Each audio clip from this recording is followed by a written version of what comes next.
Inshuti za Rwanda 24 mwaramutseho neza, mugira icyumweru cyiza kandi mugira igitondo cyiza bitewe naho muri. Abadukurikirana bari mu bice bitandukanye by'igihugu, mu turere dutandukanye turabasuhuje. Abadukurikirana muri mu bice bitandukanye by'isi ku migabane itandukanye turabashuhuje, namwe mugire ibihe byiza, mugira icyumweru cyiza, mugire weekend nziza kandi mukomeze muhahe muronke mu byo murimo byose. Kuri uyu munsi rero tugiye kubagezaho amateka y'intambara ya Shikaramu nk'uko abantu benshi bakunze kujya babyibaza. Hari abantu benshi bakunze kujya bibaza, ese Shikaramu yari mu ntoki? Ese iyi ntambara yabaye ryari? Ese iyi ntambara yari imeze ite? Rero ndagira ngo muri aka kanya tubagezeho amateka cyangwa se ibijyanye n'iyi ntambara ya Shikaramu abantu benshi bakunze kwibaza uko yari imeze. Hari abasaza n'abandi bantu bakuze bakomeje kujya bavuga inkuru z'intambara ya Shikaramu, bati intambara ya Shikaramu yari ikaze cyane, bati n'abazungu bari bayirimo, bati yari intambara ikomeye cyane rwose. Mu kanya rero, niba ari ubwa mbere ugeze kuri iki gitangazamakuru, ukande subscribe, ukande share ndetse uduhe na comment kugira ngo dukomeze tubakorere inkuru nziza kandi zibanyuze.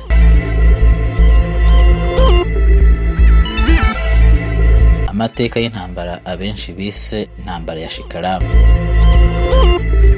Tariki ya 5 z'ukwa karindwi 1967, umucanshuro w'umubirigi Jean Shikaramu wiswe Shikaramu afatanyije na mugenzi we w'umufaransa Bob Denard bigaruriye Bukavu iherereye mu burasirazuba bwa Repubulika Iharanira Demokarasi ya Kongo muri Kivu y'Epfo.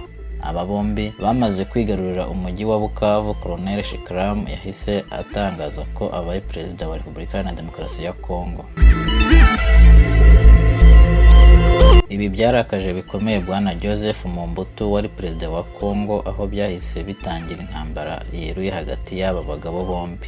Icyo gihe Shikaramu yihagazeho kugeza tariki ya 5 z'ukwa 11 1967 kugeza atsinzwe ahungira mu Rwanda. Icyo gihe iyo atabigenza gutyo, Joseph Mobutu yari kumugirira nabi cyane. Urugendo rutangaje rw'uyu mubirigi Jean Shikaramu warinze kwigira perezida wa Kongo rwatangiranye n'inkuru we yagiye asoma mu bitabo akiri muto zigaruka ku bwiza nyaburanga bw'ibice bitandukanye by'isi, nawe ahitamo kugira muri izo paradizo z'isi yigarurira, abinyujije mu mahirwe y'ubukoloni bwashoboraga kumugeza aho yifuza aho ariho hose muri Afurika.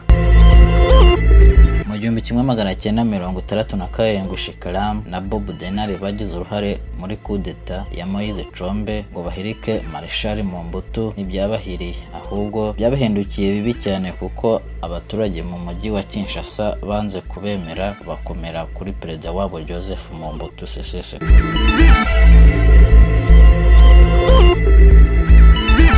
Shikaramu wo yarasanganywe ipeti rya Colonel mu gisirikare cya Katanga, intara yarwanaga no kwigenga, naho uyu Moise Tshombe niwe wari perezida wa Katanga yigenga, dore ko iyi ntara muri ibi bihe yarwanaga no kugira ngo yigenge ibe igihugu cyigenga, iyomore cyangwa se yitandukanye na Kongo.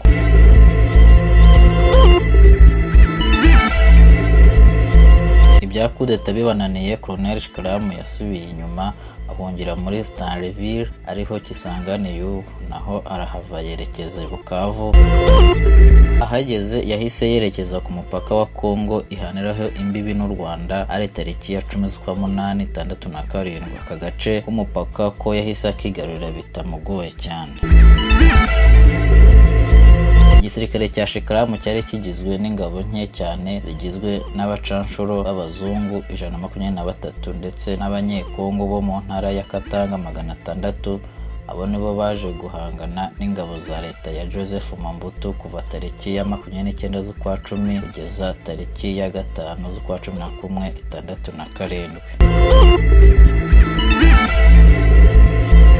Mu ntambara bahuriyemo ingabo za Mobutu zari nyinshi cyane, inshuro zirenga 20 za Colonel Shikaramu.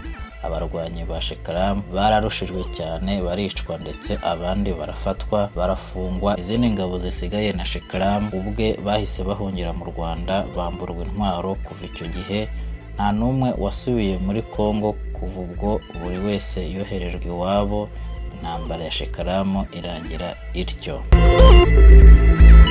Murakoze rero nshuti za Rwanda 24 gukurikirana iyi nkuru cyangwa se aya mateka abantu benshi bibazaga, bakumva iyi ntambara ya Shekaramu bakibaza si intambara yabereye he, yabaye ryari, yakozwe nande. Rero nibaza ko mwashize amazinda cyangwa se mwashize amatsiko yo kumenya ibijyanye n'intambara ya Shekaramu. Nuko rero mukomeze mugire ibihe byiza, ariko twongera kwibutsa buri wese ugifungura iki gitangazamakuru akore kuri subscribe ndetse aduhe na comment, atubwire ibintu bitandukanye dushobora kuzamugezaho kuko turahari ku bwanyu.